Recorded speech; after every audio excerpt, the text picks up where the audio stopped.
Alright. Reprenons. Moi, j'ai 23 ans, je m'appelle Ruby Pigeon.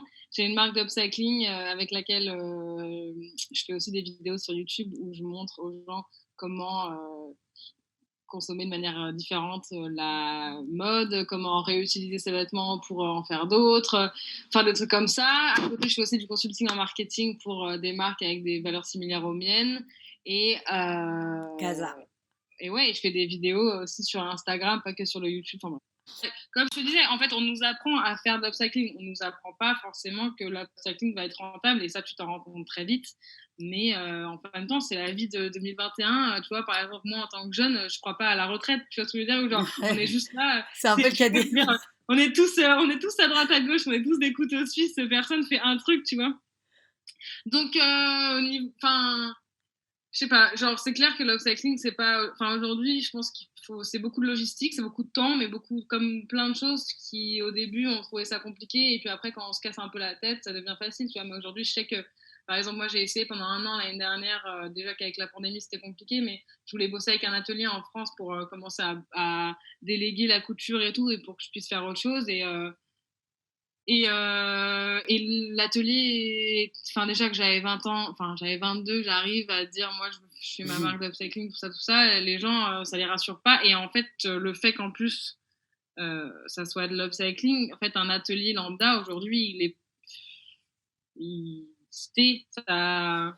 Pourtant, on a l'impression, enfin, tu vois, dans les nouvelles mentalités, dans l'éveil des consciences, même bon, le luxe, à la limite, tu vois, se dédouane quand même de ces postulats. Il y a une vraie volonté des marques, en règle générale, de se politiser et un peu de se conscientiser.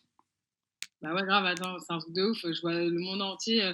Il y a Ikea, Aigle, Levi's, tout le monde fait des boutiques de seconde main. Ils peuvent pas, ils ont pas le choix, ils ont pas le choix que le faire. Et après, le seul truc derrière, c'est qu'on se demande si vraiment c'est seconde main ou tu vois, si, parce qu'en fait, aussi, vendre juste des trucs et dire que c'est de seconde main, c'est possible, tu vois, ça aussi. Bah, Donc, non, c'est sûr qu'ils s'y mettent tous après. Après, moi, je me rends pas trop compte parce que dans ma bulle de personnes qui justement a ces valeurs et tout, je me rends compte parfois que, par exemple, l'autre jour, je passais mon permis, enfin, j'avais des cours pour le permis, et je parle au mec de ce que je fais, et le mec me dit, putain, je savais pas du tout que la mode c'était la deuxième industrie la plus polluante du monde. ouais, Je c'est trouve clair. qu'aussi on est vraiment dans notre petite bulle, tu vois, et à force, moi, j'oublie qu'en fait, il y a des gens qui savent pas que les fringues qu'ils ont sur eux sont faits par des gosses au Bangladesh, tu vois, et c'est pas grave, tu vois. Enfin, je veux dire, en même temps, l'information, elle est pas partout, mais, euh, mais j'oublie. Et donc, c'est pour ça que je me dis, tu vois, c'est important de continuer à en parler parce qu'en fait, il y a plein de gens qui savent pas. Déjà, j'essaie pas de faire culpabiliser les gens et c'est pas le but du tout. Je pense que enfin, moi, ça m'a jamais, enfin, c'est jamais en me faisant culpabiliser que j'ai réfléchi à des choses ou du moins, j'ai peut-être réfléchi à des choses, mais ça m'a jamais fait que j'ai vraiment changé ma manière de faire. Je pense que la vraie manière de faire, c'est de montrer aux gens que c'est cool, que c'est sexy, que c'est attirant, que c'est rock'n'roll, qu'on peut s'amuser, que t'es pas obligé d'être genre, je sais pas, Karl Lagerfeld pour retaper ta fringue, tu vois. Et en fait, c'est ça qui est important, c'est rendre le truc ludique, en fait, et amusant, tu vois.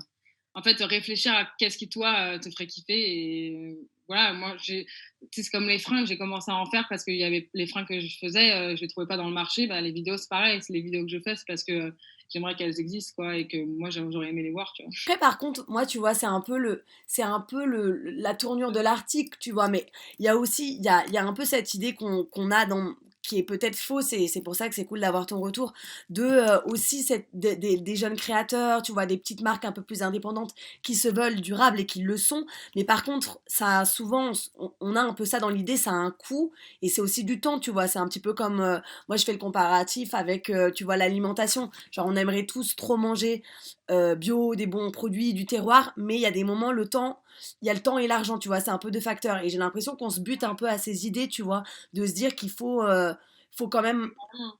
Non, mais surtout que c'est des trucs, en vrai, tu manges vraiment bien à un moment où tu habites à la campagne. Enfin, tu vois, faut arrêter de se.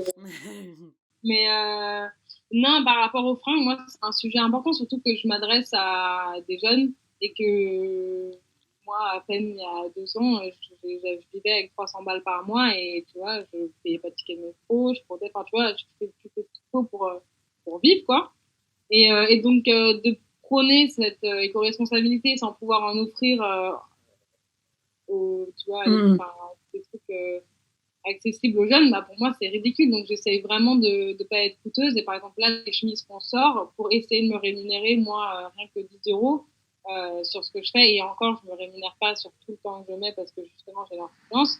Je fais la chemise à 40 euros, ce qui est déjà. Enfin, c'est évidemment rien étant donné que c'est fait en France et que c'est de la bête de qualité et tout. Mais 40 euros, il y a 2 ans, je les aurais peut-être pas mis dans une chemise, tu vois. Et donc, c'est quoi un peu pour finir, la solution qui pourrait un peu réconcilier justement les prix, le temps et enfin un peu la mode du futur au final. Parce que déjà, franchement, c'est même pas une marque qui fera ça, c'est une machine à coudre. Enfin, tu vois, c'est l'apprentissage en fait, c'est revenir aussi à tu sais, les choses. Pas tout le monde a le temps, mais je sais aussi qu'on met beaucoup de temps sur nos téléphones.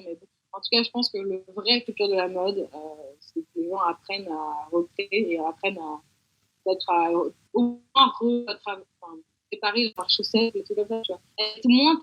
Et t'as des retours un peu justement ou des approches de marques un peu justement tradies ou plus voilà ou même enfin tu vois d'un peu plus fast fashion qui s'intéressent justement à ton ou au travail un peu Ouais. de juste Bah, ouais, il y a des. Enfin, en fait, ça dépend. J'ai plein de marques. Là. J'ai une collection qui arrive avec une marque très connue, mais la fast fashion, je pourrais jamais travailler avec la fast fashion parce que la matière est. Enfin, je pourrais jamais.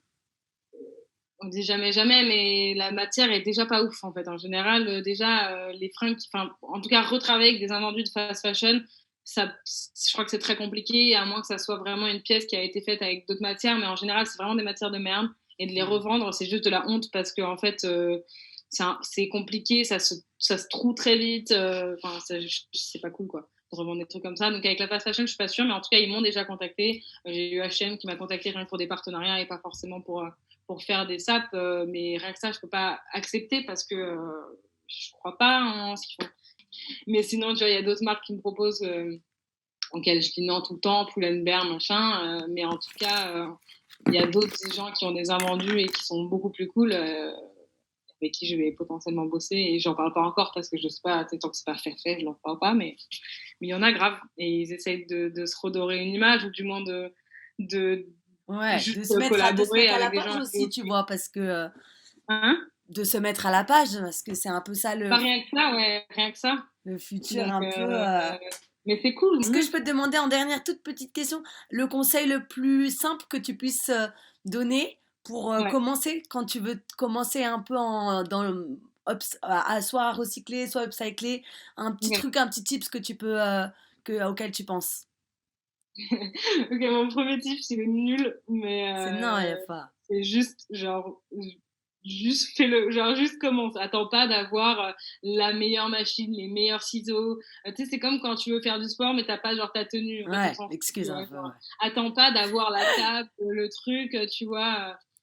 Attends pas d'avoir les meilleurs fils, juste fais et c'est pas, enfin, te prends pas la tête, tu vois. Parce que je pense qu'aujourd'hui, ce qui empêche les gens de sauter le premier pas de commencer à faire, c'est qu'ils ont peur de mal faire, ils connaissent pas l'un, mais on s'en fout. Enfin, tu vois, c'est comme dessiner, genre, on s'en fout. Si tu sais pas dessiner, commence et tu sauras en faisant, tu vois.